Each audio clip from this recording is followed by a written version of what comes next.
at that time to find a job in sport, um, get permanent residency, become a citizen of Australia. This was my dream. Okay, locked in.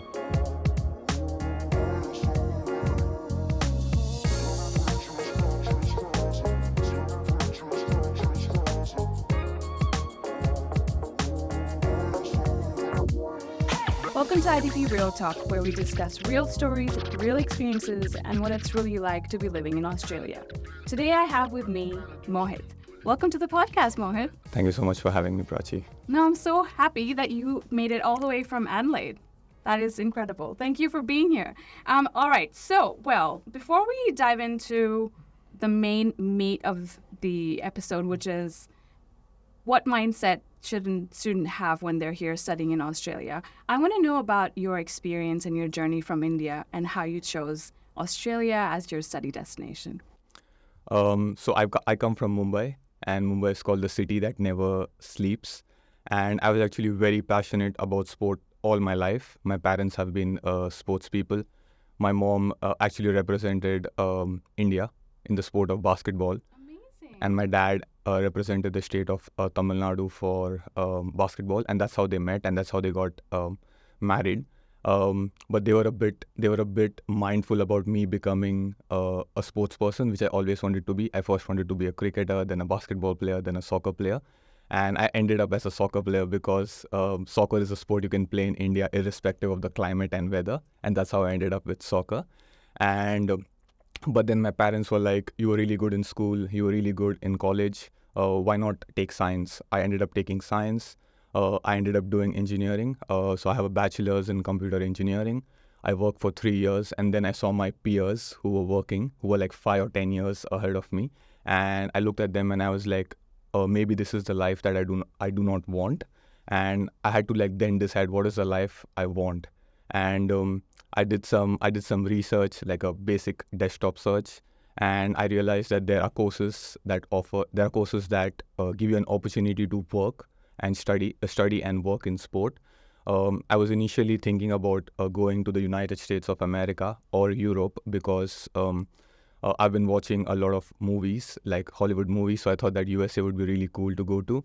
And then I was like, if I go to Europe, I'll get a chance to work in soccer.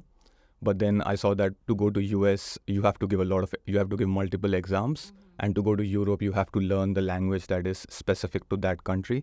So I was like, I don't want to work so hard to move to a new country because I already worked like really hard in my engineering, and I still struggled. I was still a below average student as far as engineering was concerned. And then I was like, to come to Australia, I was like, let's have a look at Australia. And I saw Australia and I was like, there are many sports here that I have an idea about. Like there's cricket, there's basketball, there's footy that I was really excited to learn about. There was like volleyball, so a lot of sports that I had an idea about. So I was like, let's go to Australia. And if she's listening, so Ushma Mehta was was the lady at IDP, Churchgate in Mumbai, who helped me out.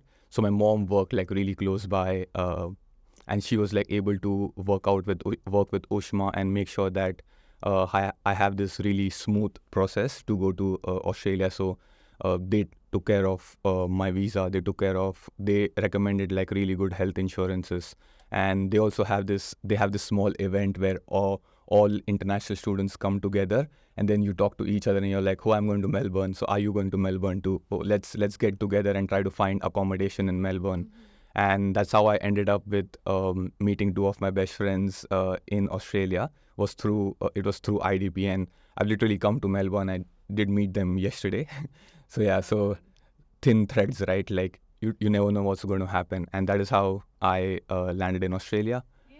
I came to Deakin University. I studied for 2 years, worked for a year at Richmond with a company called Just Play, and then I realized that there are no visas in sport in Melbourne. And I did my research. I went to South Australia. So now I'm currently working with the government of South Australia as a project support officer. And so I work heavily in the sport development and sport administration space. And yeah, so I'm really proud of where I am right now. I'm so inspired by your journey, all the way from Mumbai, and shout out to your IDP education counselor for sure. Ushma Mehta. I'm sure she's going to be so happy to hear from you. I love your journey so much because it's so inspiring for students who want to study abroad. And I want to ask you a little bit about sports management, and if there's anything that you'd want students who are looking to come here to study that subject, what would you recommend them and what advice would you have? Number one would be like do your research. So I did not do my PR pathway research. I was just like passionate and I was like blinded by passion. I was like, I just want to go to Australia. I just want to go to Australia. I just want to go to Australia. I literally Googled top universities in Australia for sports management, and then Deakin popped up as number one. So I just came to Deakin University. But I would say that do your research. Like if you want to live long term in Australia, you need to do your research, because I had no idea that there was something called regional visa. There's something called a permanent residency, like the different types of visa. So I had no idea, and I was actually a bit distraught. I was a bit heartbroken when I understood that I have to leave Melbourne behind, because I'd created a network of friends. I'd created a professional network, and I was like, I have to go and start everything in Adelaide, and I know nobody. Because when you're an international student, it's like very easy to create that network because you're like exploring, you're discovering. But I would say that the hallmark of a sports management student would be persistence. If you're not persistent, this is not for you. It is really simple to understand how to find a job in sport management, but it is not easy. Like the journey is not going to be easy. You have to like learn to do volunteering. You have to learn to work for free. And if you worked in the past, like how I worked in India, it's going to be like really difficult to work for free for someone else. But then I feel that volunteers are treated like really well in in Australia. And whenever I went for a volunteering gig, like we were well fed. We got everything like water to drink, and they made sure that nobody like harassed us. So it was like really good. So I would say that volunteer, work at grassroots clubs, because that is where you are going to meet parents, you're going to meet coaches. And even if you do not have any idea about the sport, but pick a sport that you really like and start at a grassroots club. If you like social media, work in the social media space, do it for free. And one thing I would say is that when you ask for a job, or when you go to someone at a local sports club, do not tell them that, hey, I want a job, can you give me a job? I would say that do your research on the club and go to them with something innovative. You can say that, hey, I read your mission statement. Hey, I read the strategic goals for this club. I see that there is a hole over here, and this is how I would fill it. And this is how I would help you with your challenges, right? Because we've got a lot of people who will come and say that, hey, I want a job, can you give me a job? But the world lacks problem solvers. If you're able to solve a problem for someone, if I come and tell you that, hey, Prachi, I know that you said this to me last time, and this probably might be a solution. What do you think about it? So now you understand that, okay, this is a person that thinks like critically. This is a person that wants to solve a problem, and this is a person who likes to communicate what our problems are also. So that's what I would like to say to sports management students. I love that, because I think coming from a different country, coming and studying here in Australia, I feel like people might look for the importance of volunteering. That is something that they need to understand when they come here. And I think that you touched on it so well, that you need to be getting your hands dirty when you come here, and starting from, the grassroots level. You need to, jump into a field, whatever it may be, sports management for you, social media for someone else, or whatever it is.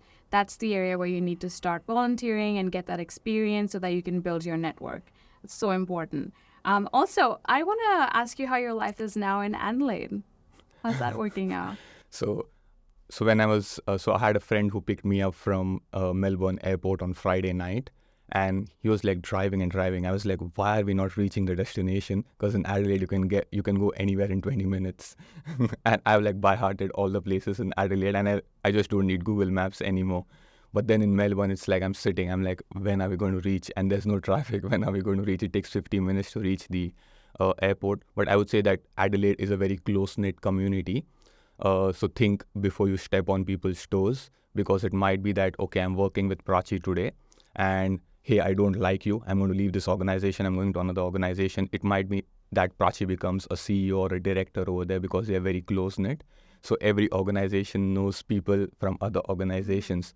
And when we have networking events, you would be like, Prachi and Damien are working for the same organization. And here you go, where Damien has left that organization, is working for another organization, but you still know him. And whenever you go to networking events, it would be the same people, but the name tags and the companies would be different. The organizations would be different. So think before you step on people's toes. And that's what I learned, right? The world can be really big. The world can also be really small. It depends on your perspective. That's so true. Oh my God, yes. The importance of being in that headspace of getting to know people, keeping them in your network, and always making that a positive experience for sure. So, for students who are looking to create a strong network, and whether that's offline or online, what would your recommendations be for students who are coming in to Australia and they're starting fresh? Like I would say, number one thing would be to volunteer, because every organization over here, they would always have a do you want to volunteer section on their website. So like find a space that you want to volunteer in. For me, it was like sport. It was like a no-brainer for me.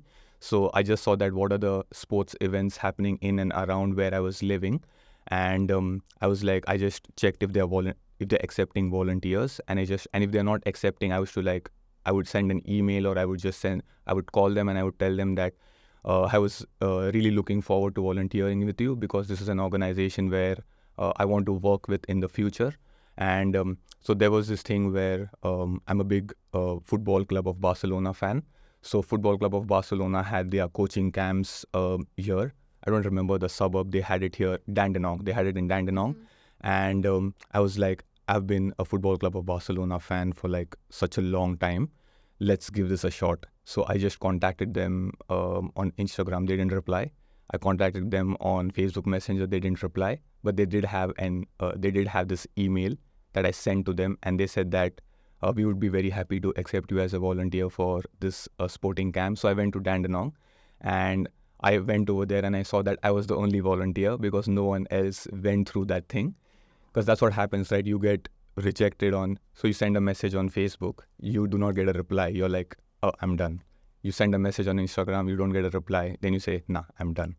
But then you keep doing it, you stay persistent, and there would be someone who would see that, okay, this person wants to help us. So why are we not giving them the opportunity to do that? And that is one way where you can create a network. And what happened after that opportunity was that I got a Nike kit for free at the end of that, right? Like I did not even expect anything. I was just thinking about giving. And here I received, like when I was not even ready for it, and I received, and I was like, no, I don't want it. They were like, just take it. Like no one else went through this to come here. You did it. So we should be giving you at least something. That is amazing, isn't it? Oh my God, full circle. But also, I love the fact that you reached out.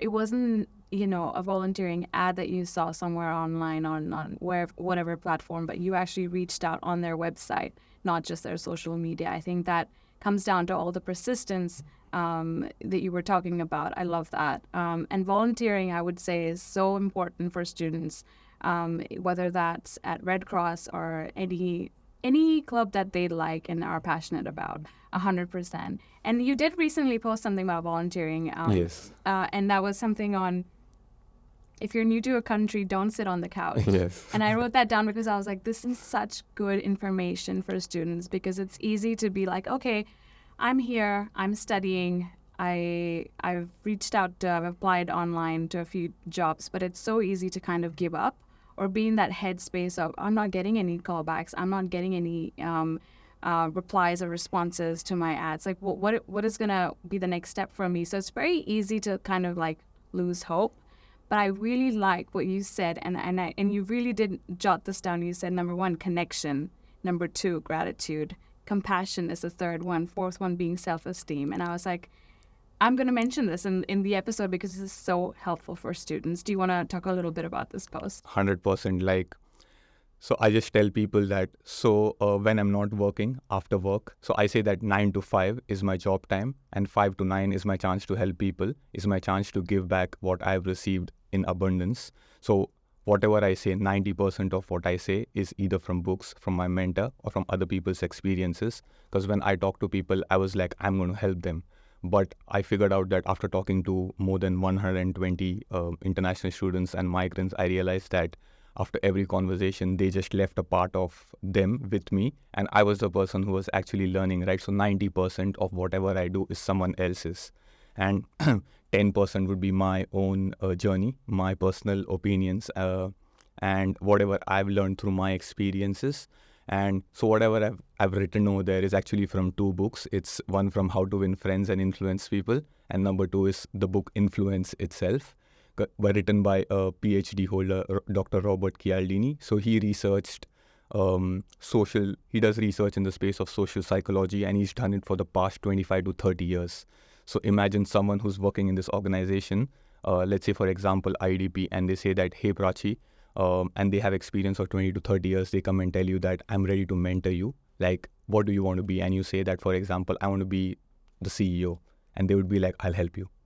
You just take that opportunity, right? So that is what happens. If there is a book written by a PhD holder and I'm interested in that topic, I'm going to read that like 20 times until it becomes a part of my identity. So those things, self-image, self-awareness, self-confidence, and self-esteem are the four selves that I believe in. And I feel that the identity of a group boils down to the identity of a person. And if you are not ready to work on yourself, that group is never going to grow. And that is why I feel that you have to go out there and have those experiences be uncomfortable.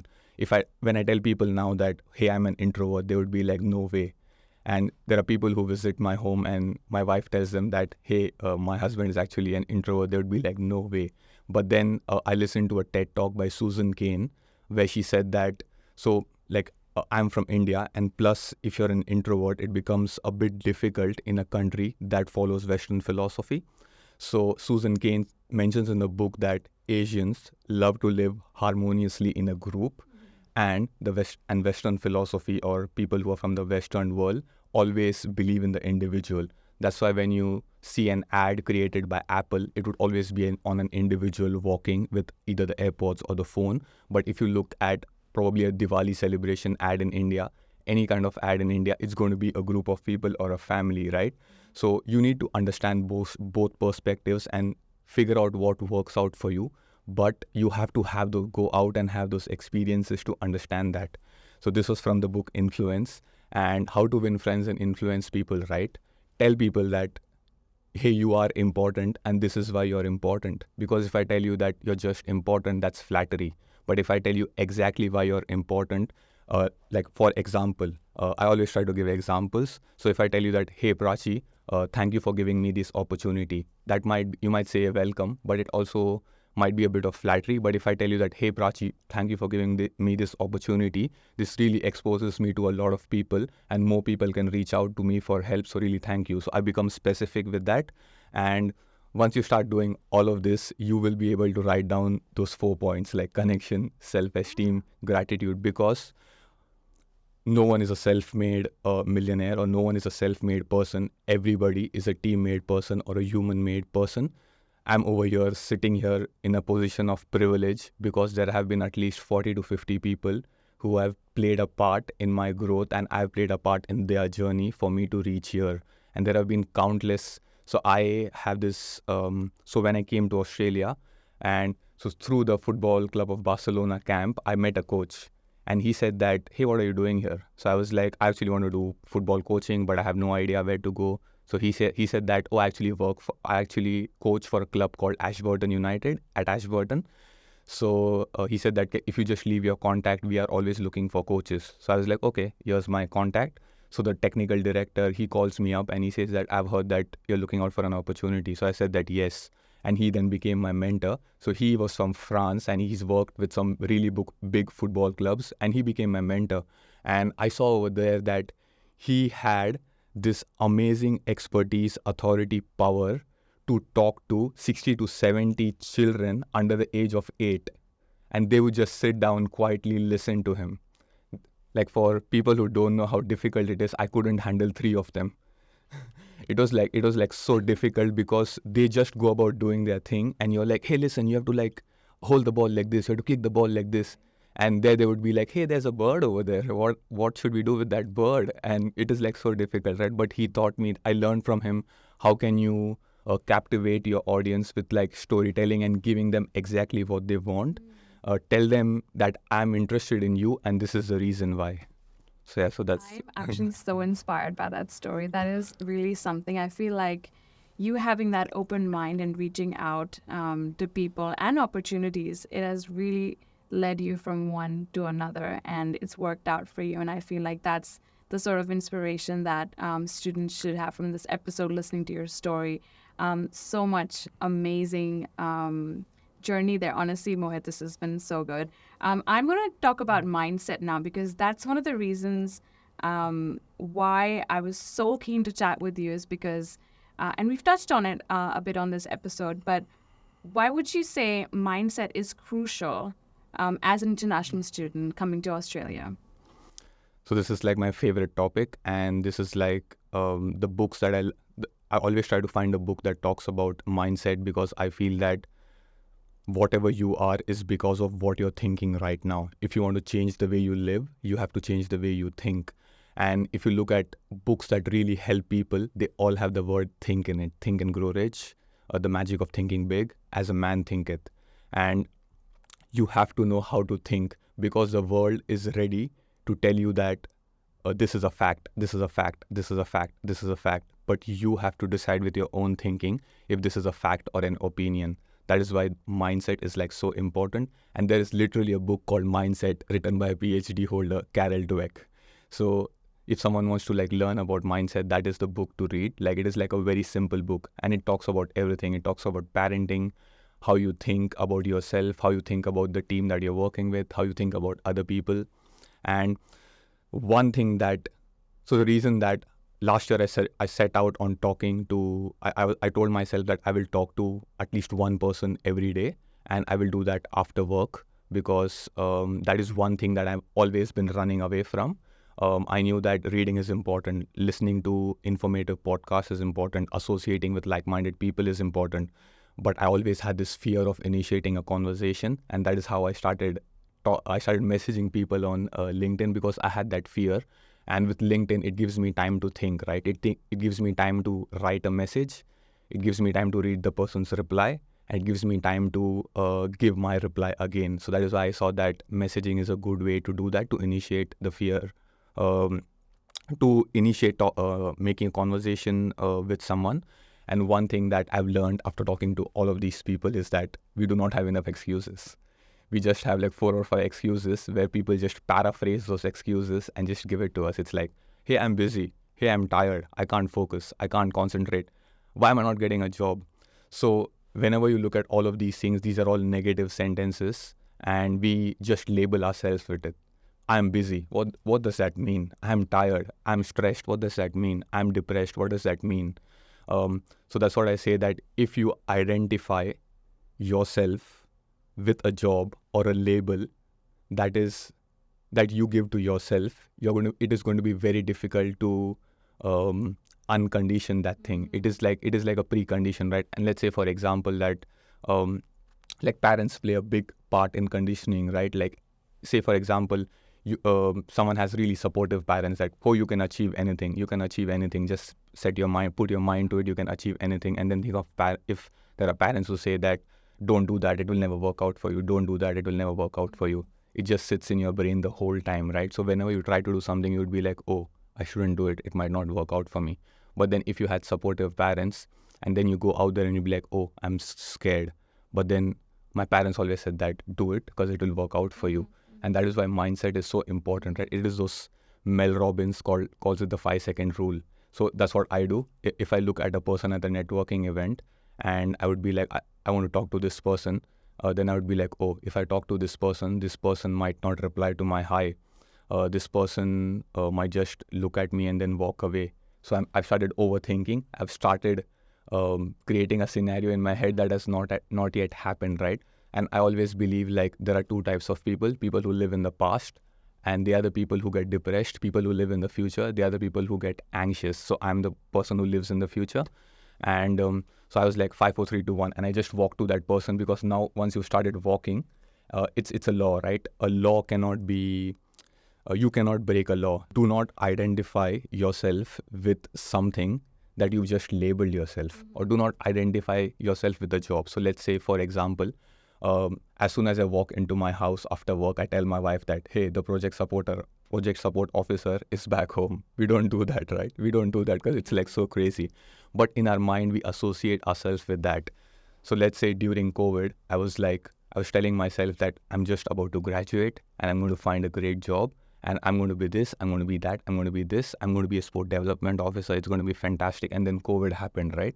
And then I was like, oh, what's my identity now? So I ended up working 6 months as a cleaner, and I was like asking myself, like, what am I doing? What am I doing? What am I doing? And that is when I understood that passion does not help you in the long run. You have to have a purpose. And to have a to have a purpose means to do even disagreeable things that your passion does not allow you to do. So let's say, for example, your purpose says that you have to do 6 things.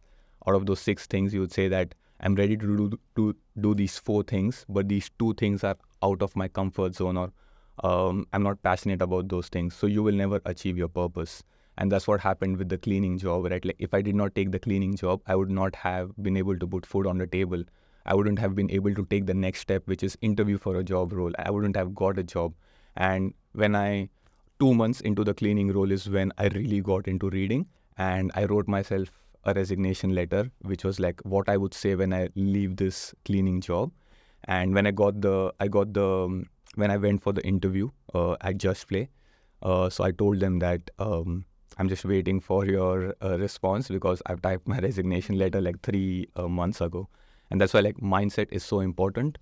I would say that just learn to differentiate fact from an opinion, and your life would just change. Those are really heavy words, and I feel like people really should think from listening to your journey. And I have to agree with you. It's so much of your life turns out to be based on the monologue that you have going in your head.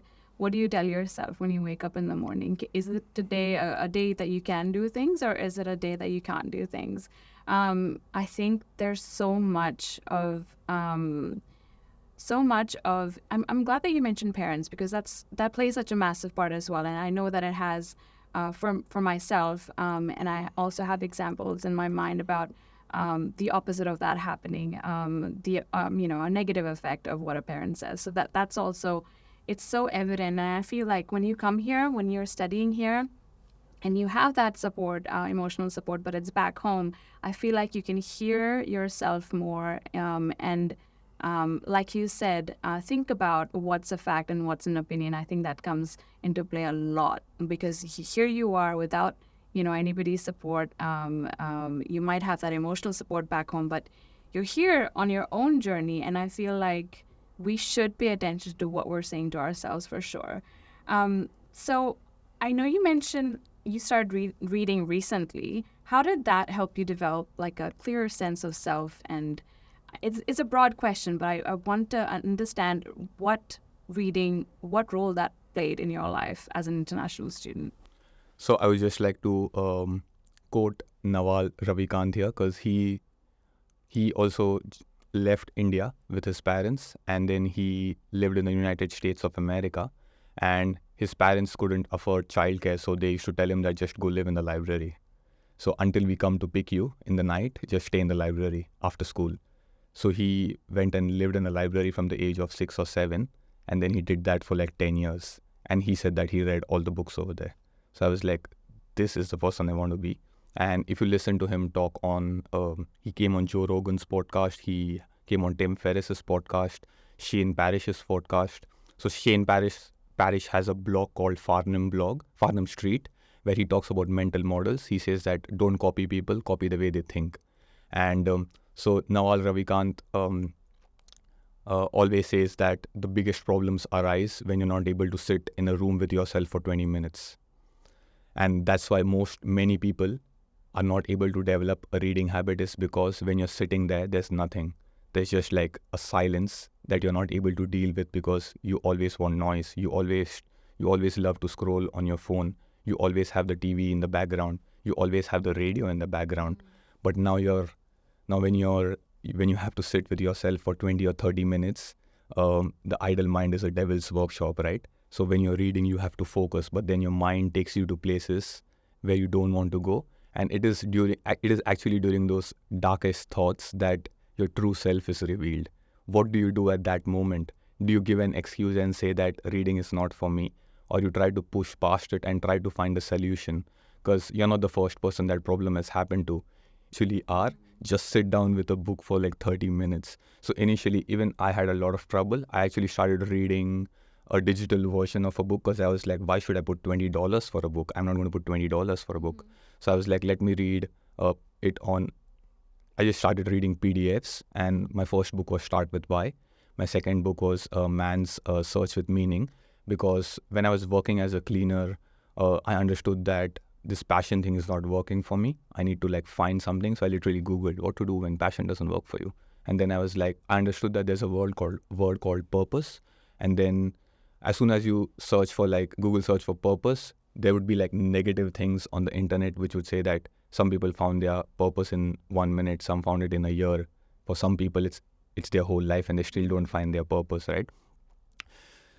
So when I read these books, I understood that I need to have a why. I need to find like what really motivates me, what has the ability to make me get up from the bed without an alarm clock, right? And it took me a while. It took me a while to understand what I really like. So I really like helping people help themselves. It's called compassionate capitalism. You teach people how to help themselves, because I thought that I have to go out there and help people find their true potential. That is how I started out with my purpose. Like, let's go out and help people find their true potential. But then I realized that you cannot help someone who does not want to be helped. 100%. And that's what American psychologist Carl Rogers has said, that you cannot help someone who does not want to be helped. I learned that from 12 Rules for Life by Jordan Peterson. And when you read a book for like 30 minutes and you're just by yourself. So I usually, after I get up, I don't touch my phone. I started doing that like 2 years ago after reading Atomic Habits. So I just keep it in another room. I don't go on my bed until and unless at night I want to go to sleep. So I have a particular space on the couch where I sit, where no one is allowed to sit. And my wife always violates that rule. She's like, this is my house also. I will sit wherever I want to sit. And I'm like, no, that is my thinking space. But then that's what I do is that, so I realized that if you want some peace, like get up before everyone else gets up. And you can be a night owl or you can be a morning person, but then our brain does not work that way.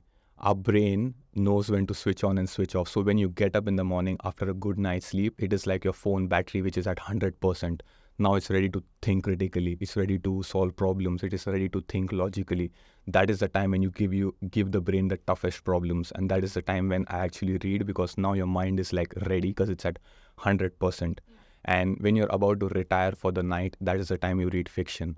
Again, these are not my words. This is by someone called Jim Quick. He has a book called Limitless, and he does heavy research on the human brain after talking to a lot of scientists and doctors. So he said that when you get up in the morning, you read nonfiction because your brain is ready for to understand, is ready to read about logic, reasoning, psychology, process. Yes. Yeah. And in the night, what do you get? You have dreams, right? So what's a dream? It's a fantasy, it's an imagination. So read a book on fiction that talks about fantasy or imagination. And that's what I started doing. And so I started tracking my sleep after doing that. And my sleep has been so much better. Like the REM sleep that you get, it has been so much better. And they also say that, so most of these authors say that it does not matter when you go to sleep, but it matters a lot at what time do you get up. And if you keep getting up at the same time, that actually reverses the aging process. Just get up at the same time every day, because that's how your body adjusts to the rhythm of your heart. And they call it something, I think I'm pronouncing it incorrectly, circadian or circadian rhythm. And that's what you need to learn about. And talking about clearer sense of self. So I actually evolved through my reading, because initially I was just reading a book like this. I was like, okay, done. This is done for the day. good riddance. But then later on, I was like, I shouldn't be saying to myself that, hey, Mohit, read these many number of pages every day. And I started associating my self-worth to my reading. But then later on, I realized that I will not be able to read X number of pages every day because every book difficulty level is like different. Like Meditations by Marcus Aurelius is a very difficult book to read if it's your first book. But if you've read many books, it becomes very easy to read that book. So like start with easy books. And since English is not my first language, it becomes difficult to comprehend a book that is difficult to read initially. So read like really simple books, or read like really small books, because in our mind it's like, hey, this book is 800 pages. I don't think so I'll be able to finish this. But now for me, it's like, give me a 900-page book because I want to spend 3 months reading that book and I want to learn as much as possible. So right now I'm actually reading Napoleon Hill's Law of Success, which was written in 1926.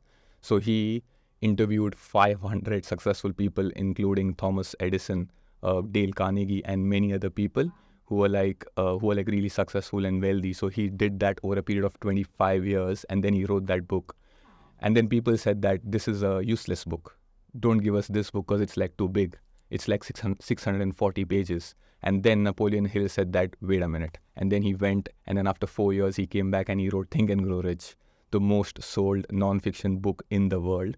Like after the Bible is Think and Grow Rich. It has sold like 20 million or 25 million copies, and he wrote that in 1936, and that's why it's valid even today. So if you feel that you have a new idea, read an old book, because that idea would have already been explained in a very better way. And then with time, with the information age, like with the internet, it's like very difficult to find out where things have actually come from.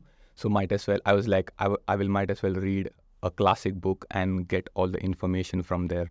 So yeah, so then I started reading, and I started highlighting. Then I started reading and I started taking notes. Then a life changer for me was a distraction journal. I don't even remember where I saw it, who I heard it from. They say that if you're reading and you get distracted by something personal, write it down. Because if the thought is out there on paper, then your mind will not think about it again, because now you've seen it in words. Because let's say, for example, I'm sitting just like this for 30 minutes in a room just with my thoughts, no mobile, no digital devices, no book, no nothing. Your mind is going to take you to like dark places. But if you write down exactly what happened, you will know next time that, hey, if I sit for 20 minutes now, my mind is going to take me there. So let's stop that. Let's tell myself that, hey, Mohit, stop that, and let's think in a positive way. So it is called, Napoleon Hill calls it like catching yourself in the moment. So as soon as you tell yourself like, hey, I'm not good enough, you say stop, you tell yourself stop, I am good enough. But that is very, very challenging, and it took me like more than 3 years to get to that point where I catch myself in the moment. And one of my core values is being authentic, and that is why whatever I write on LinkedIn or whatever I tell people is something that I have done myself. Like I only aspire things what I have practiced. I find it very difficult to talk about things which I haven't done. That's why I never recommend a book that I haven't read, and I never just pose with books that I haven't read myself. I will always talk about the book that I have read and what I have learned. And you don't need to learn the same thing, but this is my experience. And let's say, for example, I've written a 5,000 word LinkedIn post. Even if you like 3 words from that post, I would be like really happy. I just spoke a lot on this question. I'm so glad that you did, and the fact that you mentioned LinkedIn, because that's where we connected. And I really, like you said, so authentic in your posts. I really do admire all the content that you share, and it's inspiring, and it actually gives a sense of purpose. And I really do enjoy you speaking from your own journey and experience. And like you said, people can take different things from a book, but you are sharing your truth in those posts. And what you're doing is definitely super authentic. And that's why, love looking at your content on LinkedIn. And for anybody who wants to learn more about reading and also mindset, I feel like they should follow you on LinkedIn and yeah, enjoy your content for sure, because there's so much inspiration in that. Thank you. I do, and you know this. I have told you this before. It's so good. I do also want to ask you if there's a specific example of a book that's helped you change your mindset. I know that you mentioned so many, but if you had to choose just one. I have one. Okay. I have one. Please tell A really us. good one. Yeah. But that's what it is, right? But this is my perspective. And what's happened a lot of times is that I would know like a great example, and I would be like, I would go and talk to a friend, and I would be like, I know this great example, you should listen to this. And then I would tell the example, and they would be like, I didn't get it. And so if people don't get it, that's all right. That's fine. So it's from the book Meditations by Marcus Aurelius. So this year I worked on a personal project, and I saw that I started following storytellers on LinkedIn, on social media. I did a social media flush at the start of 2022, where I was like, for every sarcastic page that I follow, I'm going to unfollow and follow someone who is really going to help me in my life. So I started following people. I started following storytellers because I realized that as an introvert, it does not matter if I'm not good at small talk, but if I'm able to tell my story really well, it would like really, really help me. So I started following these storytellers where they would talk about Ernest Hemingway, they would talk about Disney, they would talk about Phil Knight from Nike, that how they were like really great storytellers. And so they said that if you want to become a great storyteller, copy a book word for word from start to end. Copy it word to word. And you will understand that how the writer evolved with every page, how you evolved in your writing, and you will start getting ideas when you are doing it. So I started doing it with the book Meditations because I loved that book. I read the first chapter and I was like, let's do it. And I was like procrastinating. I was like, I'll do it with the next book. I'll do it with the next book. And then I was like, I read the first chapter and I was like, wow. I just sat there for 10 minutes in silence because I was like, wow, 2000 years ago, this person has written this. And I was like, let's do this with this book. So I started writing the first chapter. I did not enjoy it that much, but then I told myself that, okay, let's try to give yourself a challenge because humans thrive under a challenge, under adversities. So I was like, let me write down my perspective of every line in the book. So I wrote down my perspective of every line. It took me around 72 days or something to do it for the entire book. But then I changed as a person. Through that, I came, and there were like so many examples in that book that I really like. But then if you ask yourself really nicely that, hey Mohit, what did you really like from the book? What is that one thing that's what I tell people, take one thing from every book you read. And if you've read a chapter, take one thing from that chapter and apply it as soon as possible. So I have like color-coded notes for everything. So purple is LinkedIn, blue is my perspective, red is quotes, green is something, yes, green is something I need to apply. I need to apply as soon as possible. Black is where I challenge the author. I don't agree with him or I disagree with him, but I will verify it before I tell you that you're wrong. Like I don't like to tell people they're wrong because when you start telling people something that they are not, they feel like their freedom is taken away from them and they don't do that well. So like getting onto the example. So Marcus Aurelius says that it is better to be a boxer than to be a gladiator. And he says that, I was like, oh, this is like a really good example. Let me see. Because he said boxer and gladiator, I was like, sport. And so he says that when you're a boxer, you close your fist and you're ready. But when you're a gladiator, you need a sword, a spear, a hammer or something. You need a shield, right? And he goes on to say that that is like life.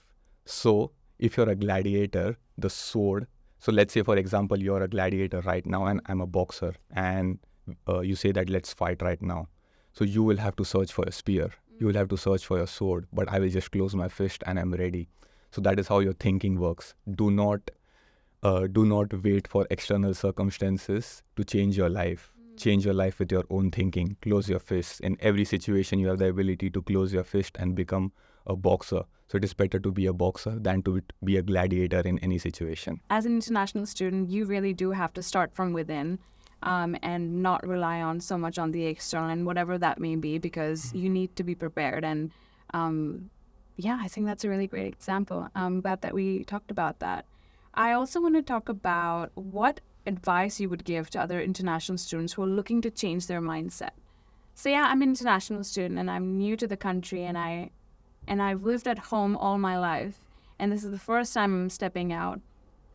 What advice would you give this person who is completely starting afresh, going to uni and doesn't know where to start with volunteering, part-time job, getting local experience. And this person's open to the idea, but what do you think should be their next step? They're new, they're here.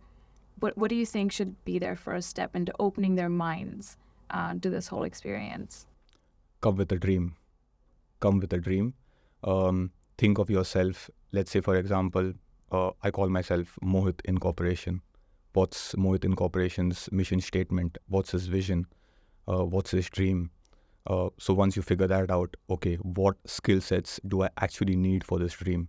So let's say my dream was at that time to find a job in sport, get permanent residency, become a citizen of Australia. This was my dream. Okay, locked in. Next, what are the skill sets that I require for this dream? So number one would be to find a job in sport, right? So you have to like break it down, but you need to have a dream before you break down what you want to do. So let's say for example, I meet someone on the road and I tell them that, hey, I want to go somewhere. They would be like, where do you want to go?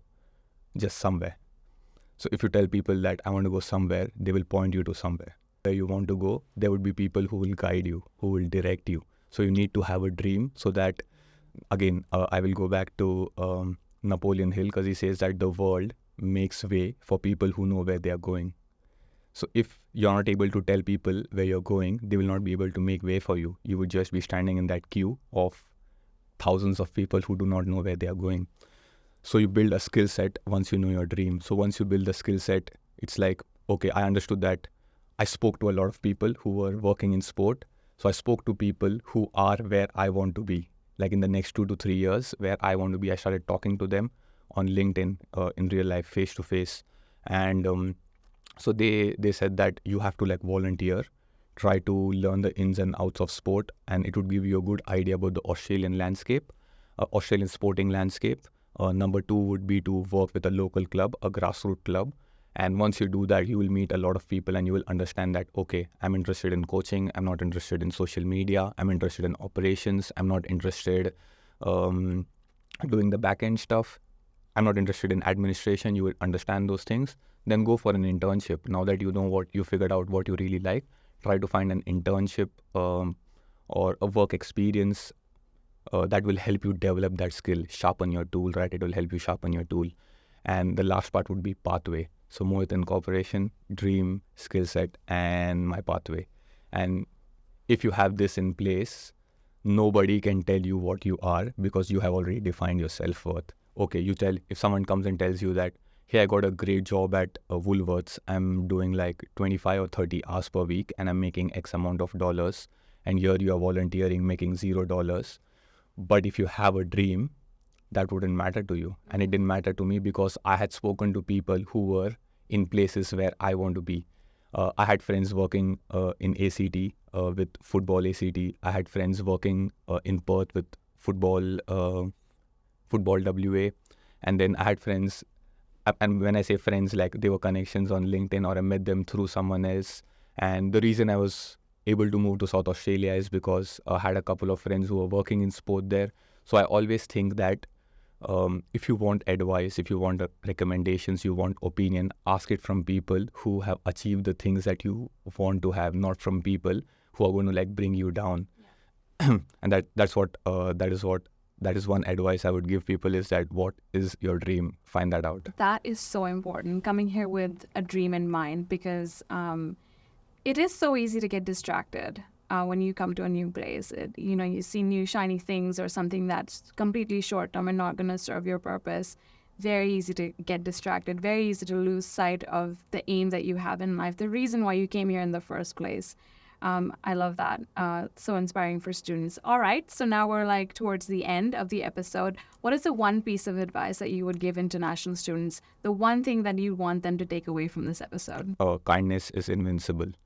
Do not pretend and just be authentic about it. And there's something called the law of economics, which I learned through reading books, and I did not believe in it initially because it said that before you start accepting things or before you start receiving, you have to give in abundance. So my question was that, when will I know that I'm getting things? So you will never know that. It is like the law of attraction, the law of the universe, but it would be handed to you through various different opportunities like this. Like I did not know when I started reading books 3 years ago that I started reading books, and then 3 years later, Prachi would message me and invite me on a podcast. Let's do this. Like that is my goal. It does not happen that way, right? And people are going through a lot of things, and I've seen people that I've spoken to people where they say that I'm not able to do this because I'm busy, I'm tired, I'm stressed, whatever. But I say that there would be many moments in your life where you would, not many moments, almost every day in your life where you would not feel like doing anything. But the people who grow, the people who succeed are the people who do things in spite of how they are feeling. Like it can be anything in their life, right? But you don't know what that other person is going through. So just be kind to them. Just ask questions. Stop being like too judgy, because everyone has lack of belief. Everyone fears judgment. Everyone is overthinking. Everyone has fear-based thinking. So I'm not saying that it's your responsibility to do that, but if you meet someone, just be kind to them. And I feel that the world is actually rigged in a way that if you have one definite purpose or one chief aim in your head, the world will always make sure that you achieve it. So like, I messaged you on LinkedIn, you spoke to me, and here I am. I message so many people on LinkedIn and they tell me that not interested to talk to you. That's what they say, like I'm not interested. But at that moment, if I tie my self-worth or my thinking to that one message, I would be like, oh, this person told me something negative. Let me just leave everything. And I always tell people that ask yourself 3 questions. If you really want to grow, and if you want my help, and if you really want to, so there are many people who just come to me through referrals now. Like they would be like, hey, I spoke to Prachi and she's my friend. And she said that, like you spoke about mindset and I want to talk to you about it too, because I feel that I'm in a place where I need to talk about that.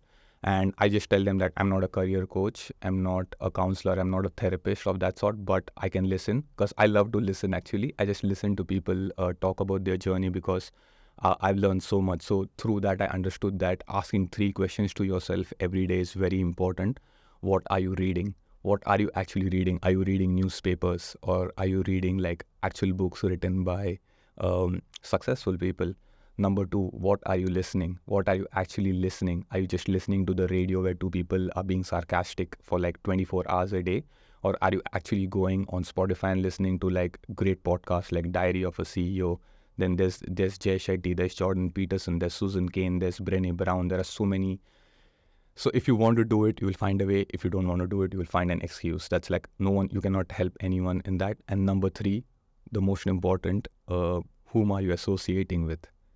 Like who are those 4 or 5 people that you take advice from, that you take recommendations from, that you listen to the whole time? So that is what I would say, that just keep asking yourself these 3 questions every day and you know the answer. Like when you ask yourself these questions, you know the answer. And as far as kindness is concerned, be kind to yourself before you're kind to other people, because that is what Jordan Peterson says, is that we have a dog, we have a child, we have a spouse, we love them so much. But then when it comes to ourselves, we always say that I'm not good enough. Like, why did I do that? You're a this, you're a that, you're a this, you're a that. We tell that the whole time, right? But that is why affirmations are so important. You need to write your own affirmations. So I actually read this in a book called What to Say When You Talk to Yourself. And in that, he says that write down positive affirmations about yourself so that the world cannot tell you what you are not. And so in that book, through that book, he says that sit down with yourself, with a book, with a notepad and a pen, and think about the things people have told you, people close to you. You have told yourself what your teachers have told you. So if you sit down and think, so I understood that, okay, people have called me educator, mentor, teacher, compassionate, kind, has empathy. Find 20-25 adjectives that people have called you over a period of your life, and then write that down. So every time a person tells you like 5 negative things, you have like 25 positive things about yourself. So you can say that, I know I'm not that, I'm this, because I have defined my self-worth and I will not allow you to do it. And there's a book called Magic of Thinking Big. So through that book, I understood that it is very important to have affirmations. And so every time I leave my house, I tell myself, I'm confident, I'm a leader, I'm enthusiastic, I'm positive when I talk to myself, I'm helping people to be better every day. And Napoleon Hill says is that think and conduct yourself as if you're already in possession of the thing that you want. So right now, I'm sitting here. I want to mentor people in the future. I want to mentor immigrants and international students. And I'm sitting here, I'm talking to you, I'm conducting and thinking as if I'm already a mentor. And these are the things I would actually be saying to people. So that is like very important. Think as if you already have it. And what would you be doing? It will also help you with your job search, with your interviews, right? Because you're now sitting there and telling yourself that, hey, I'm already an employee of this organization. How would I change things? But if you interview thinking that, oh, I'm an interviewee here, you would try to like flatter, you would try to impress people. You will start saying things that you don't want to say. So just think as if you already have it. Absolutely. Oh my God. So many hidden gems there for students to take away. And I feel like there's has to be one of my favorite episodes because it's all about mindset. It's all about how to shift that. And completely agree with you, Mohit. And I can already see you as a mentor for students who are following you on LinkedIn already. So that's all happening. I feel like you're definitely on the right path. And thank you again so much for being a part of this episode of IDP Real Talk. We're so happy that we got to have this chance and talk to you face to face. Thank you so much for having me. Amazing. Thank you.